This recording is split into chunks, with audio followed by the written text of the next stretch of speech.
Bom, pessoal, vou fazer agora o exercício 3. Ele fala o seguinte: uma esfera condutora oca de raio interno B e raio externo C é concêntrica a uma pequena esfera metálica de raio A menor do que B. A esfera metálica tem uma carga positiva Q e a carga livre da primeira esfera condutora oca é menos Q. Então, eu desenhei a situação aqui. A gente tem uma esfera metálica de raio A com uma carga Q mais Q positiva. Como se trata de uma esfera metálica, essa carga mais Q vai se distribuir aqui na superfície dessa esfera metálica, né? Porque a gente sabe que o campo dentro de um condutor tem que ser nulo em equilíbrio eletrostático. Bom, e aí eu vou ter uma camada de vácuo aqui, que é essa região aqui. E aí depois eu vou ter uma outra esfera condutora, né? Que no caso vai ser uma casca esférica oca, né? De raio interno B e raio externo C. Tá? E a carga líquida nessa casca esférica oca é menos Q. Tá? A gente sabe que na superfície interna desse condutor tem que acumular uma carga para neutralizar completamente essa carga mais Q da esfera do meio, de modo que o campo elétrico aqui dentro desse condutor seja nulo. Então a gente vai ter uma carga menos Q acumulada aqui na superfície interna da casca esférica oca, condutora, né? E como a carga líquida é menos Q, que eu tenho, ele falou no enunciado que a carga líquida que eu tenho nessa casca esférica é menos Q, eu não vou ter carga acumulada na superfície externa, né? Porque esse menos Q é a carga total ali que eu tenho nessa casca esférica oca, tá? Então, é isso que acontece no problema. Essa discussão foi feita no exercício da lista 2. Inclusive, caiu o problema que era necessário usar esse tipo de ideia na provinha 2 de vocês, né? Então, se vocês tiverem algum problema com isso, me procurem que eu explico melhor. Ou deem uma olhada lá na lista 2, tá? Ok. E aí ele vai perguntar pra gente qual é o potencial elétrico da primeira esfera, condutora oca, e qual é o potencial elétrico da pequena esfera metálica. Gente, vamos lá, deixa eu escrever primeiro o campo elétrico. Eu vou escrever aqui a expressão para o campo elétrico para a gente. Eu vou escrever a expressão do campo elétrico nas três regiões. O campo elétrico vai ser nulo para R menor que A. Ele vai ser K Q sobre R quadrado na direção radial para R entre A e B. E ele vai ser nulo para R maior que B. Por quê? Bom, ele é nulo naturalmente dentro dos condutores, então ele seria nulo para R menor que A e para R entre B e C. Porém, como eu não tenho carga acumulada aqui na superfície externa da casca esférica, ele vai ser nulo também nos pontos fora da. Ele vai ser nulo também nos pontos fora da. Nos pontos para R maior que C, fora dessa casca esférica oca. Né? Então, o campo elétrico só vai ser não nulo entre a esfera metálica de raio A e a superfície interna da casca esférica, que tem raio B. É a única região em que eu vou ter um campo elétrico não nulo, e esse campo vai obedecer à lei de Gauss, né? Como se fosse um campo de uma carga pontual, carga Q, né? E tudo mais. Tá? Né? E para a gente entender de onde vem esse campo, de novo, caiu esse tipo de coisa na provinha, expliquei isso nas outras listas, então acredito que isso seja um conceito já trabalhado bem com vocês. Tá? Legal. Ele pergunta qual é o potencial da primeira esfera condutora oca e qual é o potencial da pequena esfera metálica. Gente, essa questão é interessante porque a gente, em tese, não consegue definir, né, um potencial. A gente pode definir um potencial, por exemplo, para o item A, o valor que a gente quiser, e aí o item B a gente dá uma resposta a partir do item A. Tá? Eu vou seguir a convenção que a gente conhece, que no infinito o potencial é zero. Tá? O que acontece? A gente sabe que, por definição, né, deixa eu escrever aqui, por definição, o potencial elétrico no ponto B menos o potencial elétrico no ponto A é menos a integral de A até B do campo elétrico, integral de linha do campo elétrico do ponto A até o ponto B. E aí o que a gente faz geralmente? A gente define o ponto A como sendo o infinito, um ponto muito distante, né? E a gente define o potencial no infinito como sendo nulo, para uma distribuição que não se estende até o infinito. E aí fica o negócio assim, VB, potencial no ponto B, é menos a integral de infinito, do infinito até o ponto B, de E escalar dl. Tranquilo? Essa que é a ideia. Tá? Nesse caso, a gente vai usar essa ideia. E reparem que eu não preciso necessariamente usar o infinito, tá? Mas a gente geralmente toma como referência o infinito. E a gente sempre conhecendo o potencial de um ponto, a gente consegue calcular o potencial do outro ponto fazendo essa integral do ponto que a gente conhece até o ponto que a gente quer calcular, que a gente quer obter o potencial. Tá? Então, essa é a ideia geral. Ok.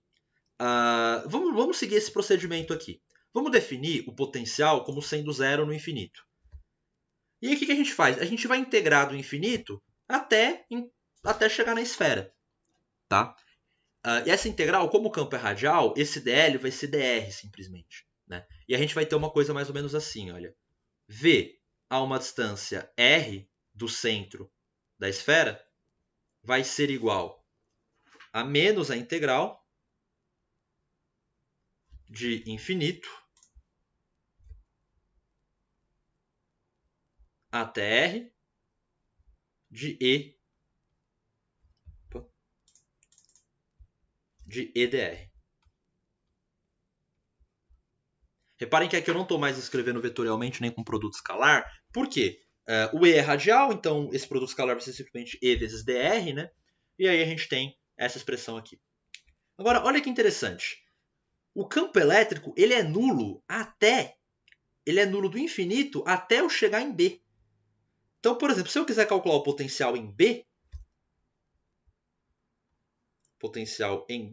VB, eu vou fazer menos a integral de infinito até B de 0 dr.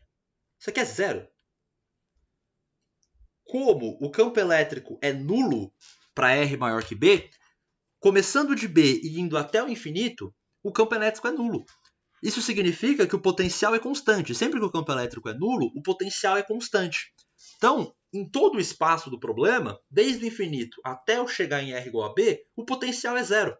Porque eu defini o potencial no infinito como sendo nulo. Se eu tivesse definido o potencial no infinito como sendo 3 volts, esse potencial aqui até o ponto B ia ser constante, né? Diminuindo de R igual a infinito até R igual a B, ele ia ser constante, igual a 3 até chegar nesse ponto. Tá? Mas vamos continuar ele com zero, que eu acho que é mais consistente. Tudo bem? Bom, então, o potencial aqui no ponto para R igual a B, que é, no fundo, a pergunta do item A, é nulo. Tranquilo? E aí, ele quer depois saber qual é o potencial da pequena esfera metálica. Então, o que eu preciso fazer agora é integrar de B até A. Tudo bem? E aí, para fazer isso, eu vou usar essa ideia aqui. Essa expressão aqui. Então, essa foi a resposta do item A, 0 volts. Né? E aí, agora, vamos pegar e vamos fazer a do item B. Eu quero achar o potencial em um ponto aqui, olha, da esfera metálica. Né? Então, o que eu vou fazer? Bom, VA menos VB é igual a menos a integral de B até A de EdR. Só que nessa região, o campo elétrico é não nulo. Então agora eu vou usar a expressão do campo elétrico. K, Q sobre R quadrado, dr. Show de bola? Bom, o VB a gente viu que é zero. O potencial aqui para R igual a B a gente viu que é zero. Tudo bem? Então vai ficar o seguinte. VA igual. Bom, a integral de 1 sobre R2, de menos 1 sobre R2 é 1 sobre R. Né? Como essa integral é 1 sobre R, vai ficar kq 1 sobre A menos 1 sobre B. E esse é o potencial do ponto A. No fundo, o que esse potencial é a diferença de potencial entre a camada esférica, a casca esférica em R igual a B e a esfera em R igual a A. Tá? Mas como a gente percebeu que o potencial em R igual a B é igual ao potencial no infinito que a gente convencionou como zero, a diferença de potencial se reduz simplesmente ao potencial VA para R igual a A. Tudo bem? Então, no fundo, o que a gente precisa se preocupar nesse tipo de problema é a diferença de potencial entre os pontos R igual a A e entre as distâncias R igual a B e R igual a A. Né? R igual a A e R igual a B, que é dado por essa expressão aqui. Tá? Então, basicamente, essa é a diferença de potencial entre um ponto aqui e outro ponto aqui, por exemplo. Tá? Como o campo elétrico é nulo para cá e aqui dentro, o que acontece é que esses pontos aqui, todos os pontos aqui dentro, todos os pontos aqui fora, eles vão estar sob a ação do mesmo. Como o campo elétrico é nulo nessa região, eles vão estar todos sob a ação do mesmo potencial. Então o potencial é nulo, o potencial elétrico é zero em todos os pontos aqui. Todos os pontos aqui, o potencial, inclusive aqui dentro.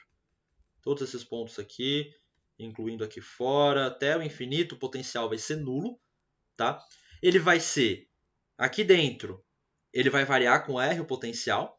Aqui dentro da esfera, ele vai ser igual ao potencial na superfície. Então, aqui dentro da esfera, o potencial vai ser dado por essa expressão aqui dentro também. Dentro da esfera de raio A, né, é uma superfície condutora, é uma superfície aqui potencial. Né? Todos os pontos têm o mesmo potencial. Né? Porque o campo elétrico é nulo lá dentro. Por isso que eles formam um equipotencial. Tá? Então, todos os pontos aqui dentro da esfera vão estar sobre esse potencial aqui. Todos os pontos para R maior que B, tanto dentro da casca esférica como fora, vão ter potencial nulo, porque vão ter o mesmo potencial, esse potencial vai ser nulo, porque o campo elétrico é nulo nessa região. Tá? Na verdade, o potencial, todos os pontos têm o mesmo potencial porque o campo elétrico é nulo. Agora, como essa região se estende até o infinito e a gente define que o potencial é nulo no infinito, os demais pontos vão ter potencial nulo também, mas isso é convenção. Tá? E dentro, nessa região que eu vou pintar agora de azul, nessa região aqui, ó, o potencial elétrico varia com R. Tá? Inclusive, por exemplo, era só a gente mudar esse limite de integração aqui de B até A, colocar de B até R, ia ficar kq 1 sobre R menos 1 sobre B, esse é seu potencial elétrico de um ponto aqui dentro dessa casca, dessa região entre a esfera metálica e a casca condutora. Tá? Eu sei que isso é um pouco confuso, mas a ideia básica é essa. Tá? O que esse problema poderia ter de diferente? Vamos supor que a carga livre da casca esférica condutora não fosse menos que, ela fosse outro valor, de modo que eu tivesse um acúmulo de carga na superfície externa. Aí o campo elétrico não ia ser nulo aqui fora. Tá? E aí, ou seja, esse cara aqui não. Eu ia ter um campo nulo entre B e C, e depois para R maior que C eu ia ter um campo não nulo. E aí eu ia ter um potencial, eu ia ter uma região aqui com o potencial dependeria de R, depois o potencial ficaria constante, depois ele dependeria de R de novo, e depois ele ficaria constante de novo. Tá? Bom, então esse exercício era só isso. Ele é mais teórico em si do que prático para a gente fazer conta. Sei que o desenho ficou um pouco confuso. Se vocês tiverem alguma dúvida, vocês podem me procurar, porque esse é um assunto importante que vocês precisam entender legal. Tá? Concordo que não é um assunto tão trivial assim. Então, se vocês tiverem qualquer problema, vocês podem me perguntar. Legal?